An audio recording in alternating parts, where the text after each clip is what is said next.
Oh.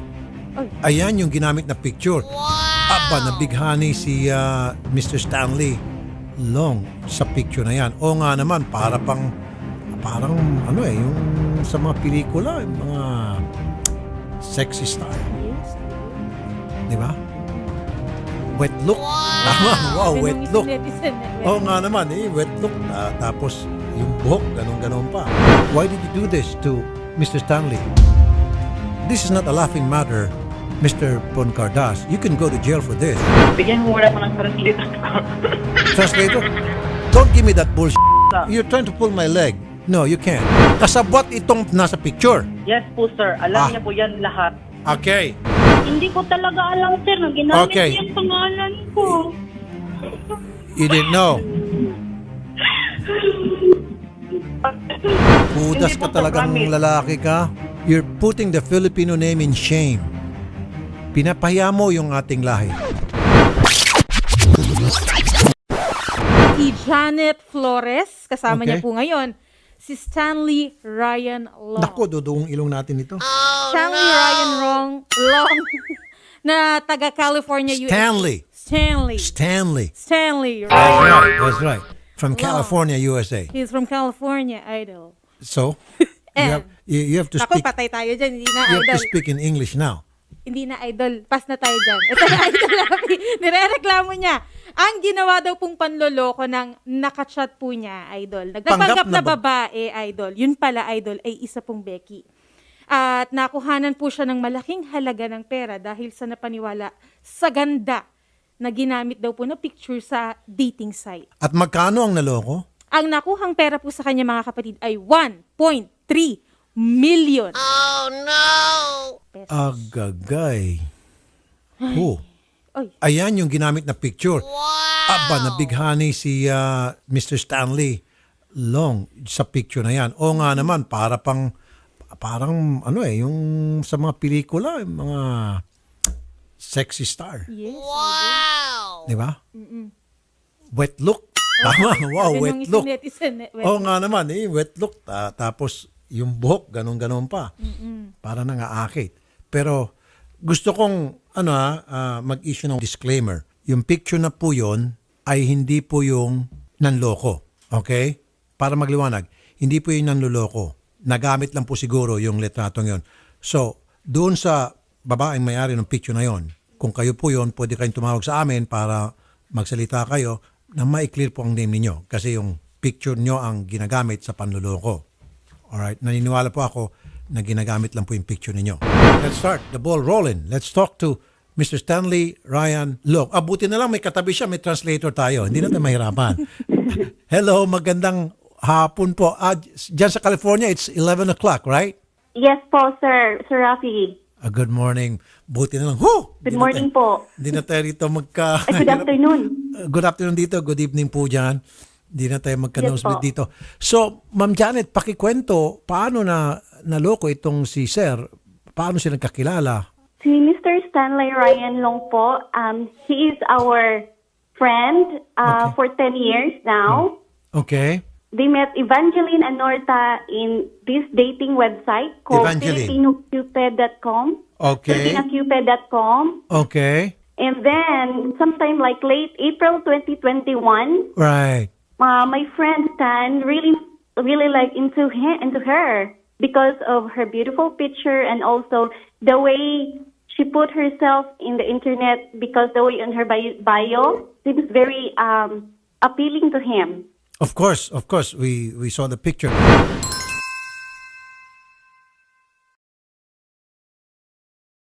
Mr. Stanley Ryan, good evening to you, sir, in California, and good afternoon here in the Philippines. How are you, sir? I'm fine. Okay. We already pretty much know the story about you and this guy who's using the name Evangeline, and he was able to dupe you in the amount of 1.3 million pesos. Was that one time, sir? Did you give it to him No, one that time? that was over a period of 2 or 3 months. In a span of 2 or 3 months. And how did he convince you to send him those money, that big amount? Well, it was in parcels. It wasn't a big sum at any one time. It was kind of a gradual a little bit here, a little bit there. Maybe start out to be once a week, maybe then it becomes twice a week, maybe it becomes 3 times a week, and pretty soon it starts adding up. Did he tell you why he's asking money from you, and where is he going to use the money for? Yeah, I mean the money was used for what they told me it was supposed to be used for, but I guess it wasn't actually used for that. So I just believed what they were telling me, and I went along with it, thinking that I had somebody I could trust. Okay. Did he promise you anything in return for that 1.3 million pesos that you've been giving her? Well, it was like I said, it was accumulative. It was over a period of 2 to 3 months, and she supposedly was in Mindanao, and then we were working to get her a travel visa. Okay, so she said that she was gonna go to the U.S. to marry you. Is that what she said? Is that the agreement? It wasn't to get married right away. It was more to meet. It was a travel visa. And she gave me the idea that she thought she could get a travel visa, and so I went along with it. Okay. Hold on, sir. Now we can talk to real Ian Poncardas. He's the person you've been talking to, sir, Mr. Poncardas. Right. Real Ian. Yes po, sir. Why did you do this to Mr. Stanley? Can you speak in English so he can understand what we're talking about? Bigyan mo muna ko ng translator. Translator? Paano mo siya naloko kung hindi ka marunong pala mag-English? Hindi, sir. Kasi yung English ko dun, sir, putol-putol. Alam mo na. Okay lang. It's okay. Do your best. Katulad nung panluloko mo, yung mga English na ginamit mo sa kanya nung niloko mo siya, gamitin mo yun ngayon ulit. Explain to him. He's listening. Do your best. No, say it in English. Please, say it in English. He's listening to us. Okay, sir. Stanley. This is not a laughing matter, Mr. Poncardas. You can go to jail for this. Don't make this a laughing matter. You're not being funny here, sir. Go ahead. Are you crying?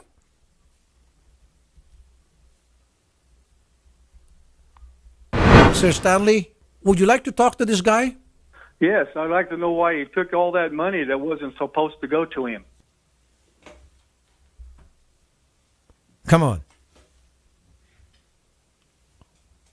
Nagdadama ka lang, sir. We're talking about 1.3 million pesos here. We're not talking about 1,000, 5,000 pesos, 10,000. This is 1.3 million. That's a lot of money. Go ahead, Mr. Poncardas. Nagtatagalog lang ako, mami, kasi di na talaga akong lumamba. Where is the money now? Where is the 1.3 million? Inaano ko kasi, sir, yung sa papa ko. Your father? What about your father? Kasi nagkasakit yung papa ko, sir. Tapos your father got sick? Yes, binili ko po ng gamot niya tapos sa bahay. Yun po. Medicine for your dad and for the house. What's wrong with your dad? What's his illness?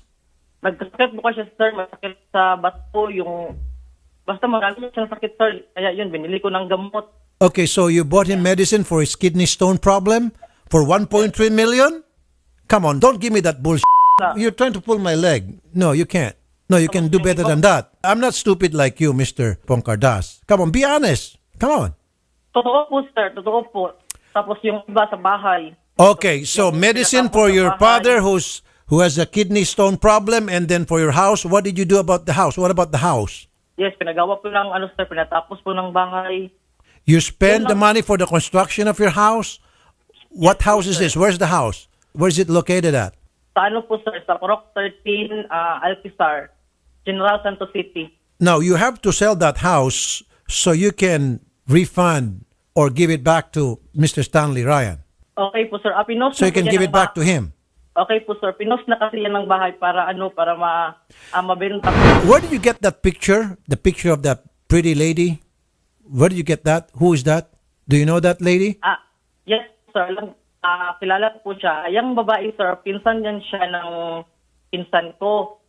Tapos, okay. So, kasabwat itong nasa picture? Yes po, sir. Alam niya po yan lahat. Okay. Pati po yung pangalan, idol. Pati pangalan. Okay, so yung may-ari po ng pangalan. Yung sinabi ko kanina at the start of the show that she might not know anything about what real Ian Poncardas is doing. Now, mismo na si Mr. Poncardas is telling us na she knew from the start.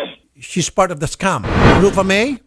Yes, sir. Hello po. Okay. Magandang tanghali po. Good afternoon. Can we see your picture, Rufa May?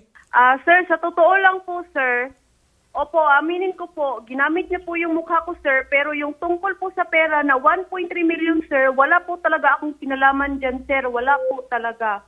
So, you allowed him to use your picture to scam Mr. Stanley Ryan, right? You Yes, gave him the permission. And you know yes, that sir. Real Ryan was using a picture to scam Mr. Long, right? Opo, ginamit niya po yung picture ko po, sir, pero hindi ko po alam na gagamitin niya po sa pang-scam, sir. Yan po. So, what did he tell you about the picture that he's gonna use to communicate with Mr. Stanley Ryan? Sir, kasi po, sir, wala po talaga akong alam dyan, sir. Kasi yan po si Real Ian Punca. Now, come on. You said that you knew from the start that real Mr. Poncardas was using your picture to communicate with Mr. Stanley Ryan, right? Opo, sir. And what Opo, sir. for? And what was the motive? What was the reason? A very simple reason, to get money from Mr. Ryan. Can you speak in English so Mr. Stanley can understand you? Can you say it in English, please? The both of you? Sir, sir, hindi man po ako marunong magsalita ng English, sir, kasi Tagalog naman po yung sir. Okay. Alam po, sir. Okay, so you knew from the start when Stanley asked you permission to use your picture when he communicates with Mr. Stanley Ryan, you knew that he's going to use your picture, right? And he asked permission from you and you said yes. Opo, sir. Opo, sir. Okay. But now, don't tell me you owned that picture. You could have asked him what for. In the first place, why did you allow him to use your picture? You should not have allowed him. Opo, sir. Sabi niya po, sabi po ni Real Ian Puncarda, sir, na gagamitin niya po daw yung picture ko as, as a model.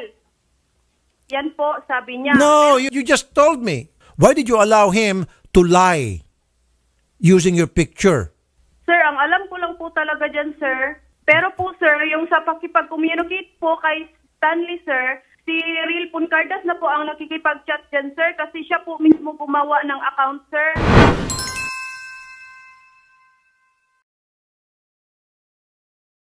Ito naman, ginamit name sa dating site si Evangeline Anorta. Opo. Okay, nagkakasanga-sanga, so marami silang magkakasabwat. Tatlo sila, idol. Tatlo sila. Evangeline, what's your narrative about this issue? What's your story, Evangeline? Yes, sir. Ganun po to, sir. Ang sabi po nila sa akin na ang Kano daw, They told you that the American, go ahead. ang sabi po kasi sa akin ng ni Real Ian na may Real- pira daw siya ipakukuha sa akin. Okay, so Poncardas told you that he will get money. He's going to get money from the American? Opo, tapos sabi niya, tanong ko sa kanya po, sir, nga, kanino yung pera? Okay. Ang sabi niya sa So you akin, ask him, whose money is that? ang sabi ko po sa kanya, sir, na kanino yung pera? Sabi niya sa boyfriend daw niya ni Rufami. Okay, the boyfriend of Rupa May. Baka ano yan, kanang masama yan. Ang sabi niya, hindi daw kasi mag-asawa ng minyuan daw na ni Rufami ng Kano. Hindi ko talaga alam, sir, na ginamit Okay. yung pangalan ko. You didn't know. Is that true, Rupa May? That Evangeline didn't know that you were using... Sir Ano? Rafi, hindi po yan totoo, sir. Hindi po yan totoo kasi nungalingan po yan, sir. Hindi po yan totoo. Ayun, naglaglagan na sila. Sige, laglag pa more. She's lying. So that means he is into the scam. The three of you. Pero ang principal talaga dito is Mr. Poncardas. Mr. Poncardas, I need you to talk to Stanley Ryan. Go ahead. Don't tell me that you don't know how to speak English. How are you able to dupe 1.3 million pesos from him if you don't know how to speak English, if you don't know how to communicate to him? Kasi sir, mahina kasi talaga ako sa English. But how were you able to scam? How were you able to scam this gentleman if you didn't know how to speak English? Mali-mali po yung naka-English ko doon, sir. Okay, it doesn't matter. Go ahead, talk to him. Kahit na mali-mali. Go ahead, sir. Sige na. In Tagalog, ipaliwanag mo sa kanya kung paano nangyari at bakit nangyari yon at bakit mo nagawa yon, kapareho nung iyong pagpapaliwanag sa kanya nung ikaw ay nanguhutot ng pera sa kanya. Hindi na talaga ako makapagpita talaga, sir, promise. Mag-English ka ikaw naman. Paano humingi ng pera sa kanya? Paano mo sinasabi sa English nung humingi ka ng pera sa kanya?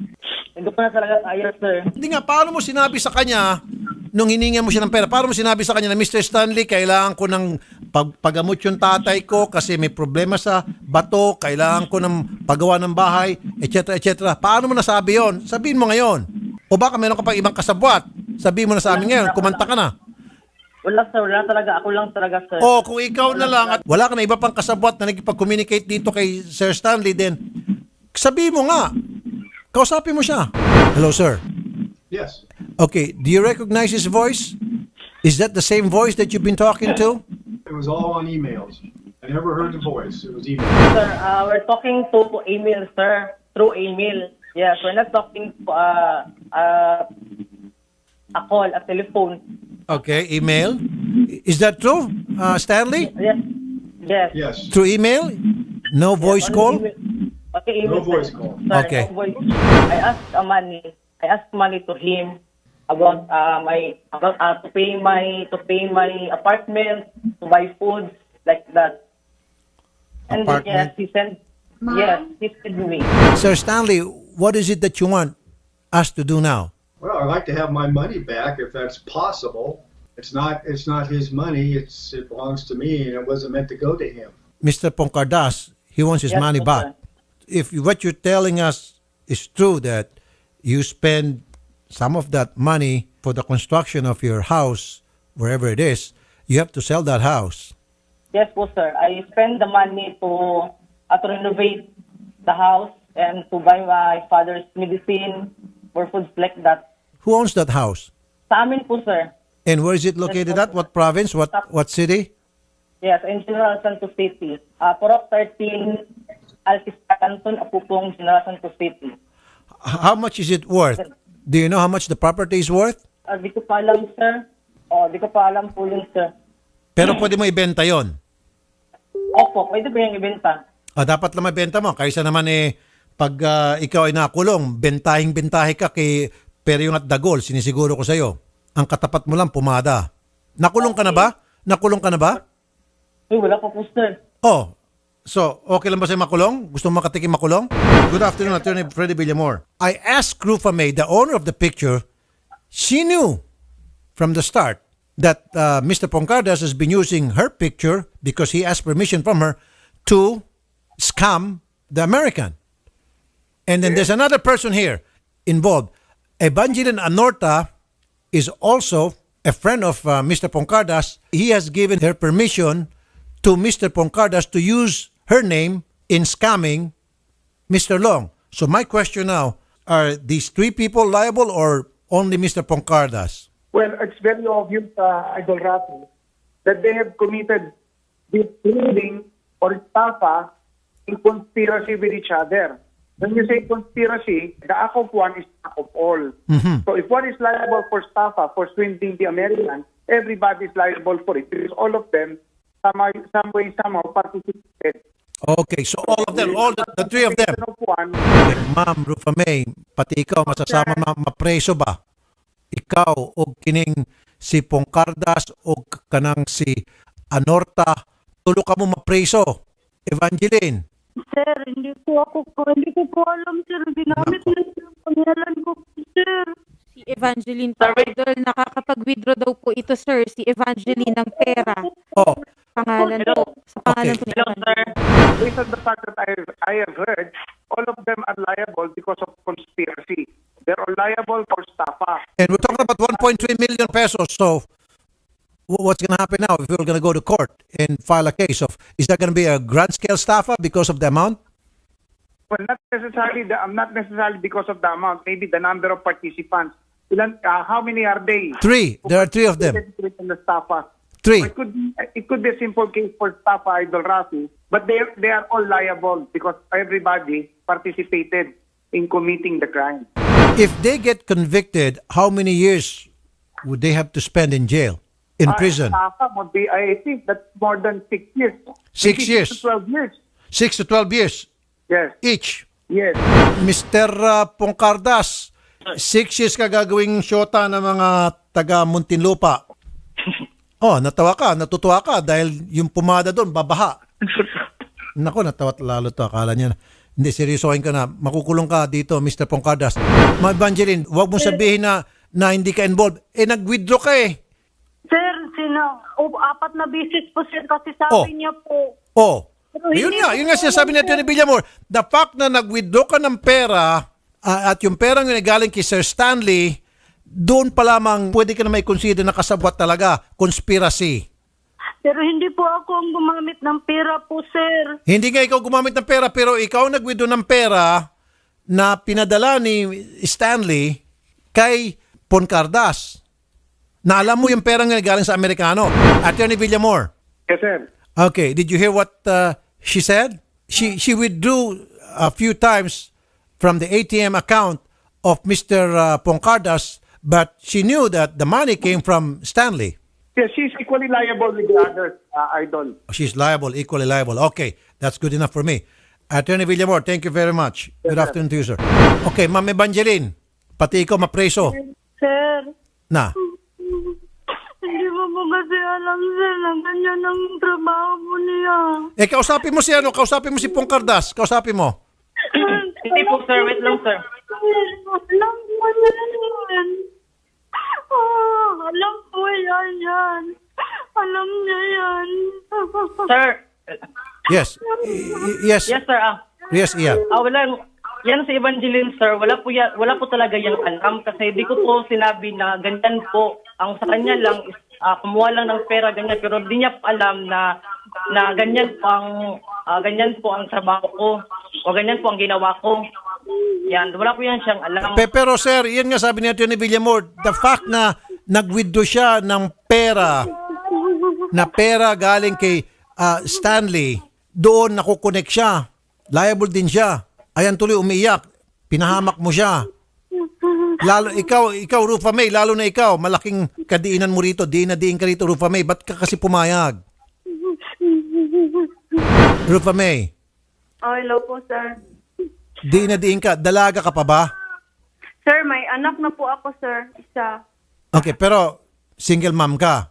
Opo. Okay. Ang nagustuhan kasi ni Stanley ay yung picture mo. Opo, sir. Mr. Stanley? Stanley? Yes. Okay. The person in the picture is on the other line, and she's part of the scam. And would you like to talk to her? But I don't know what to say to her. Would you like her to go to jail as well?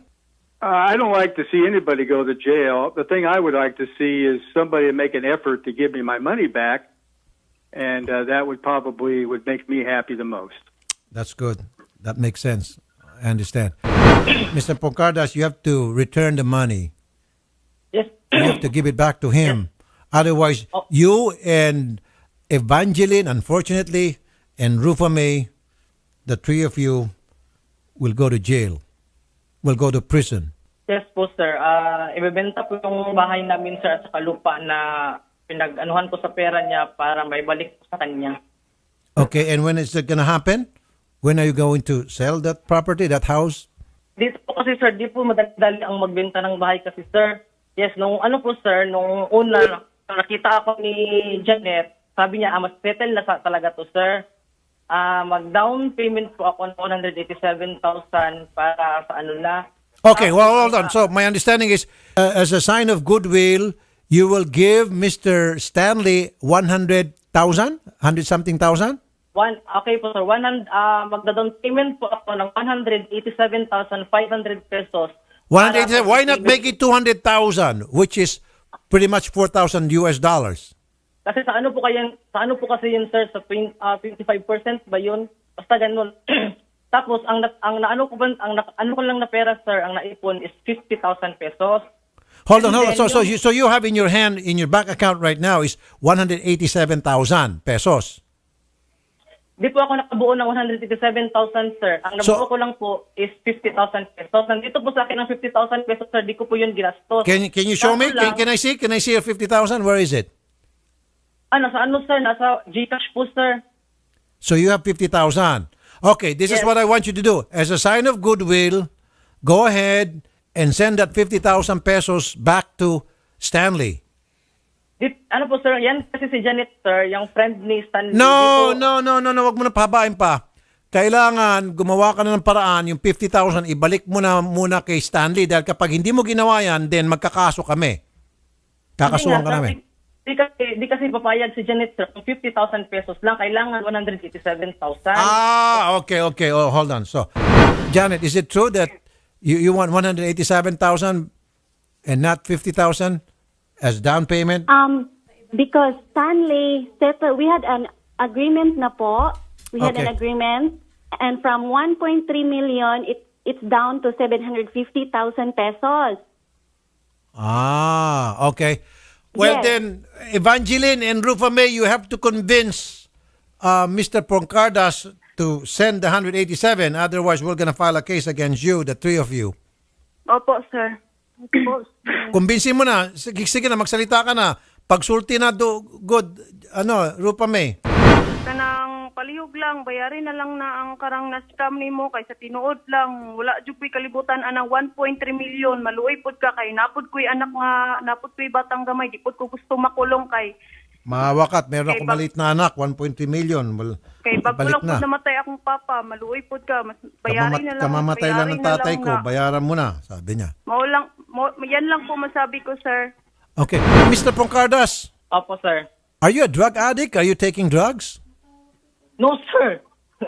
Okay, see, your accomplices, both of them were crying and begging for mercy or begging from you to return back the money. And here you are laughing as if this is all game. As if you're making this like a fun and game. Andam mo ko mabaligya ng balay Rupa May. Promise.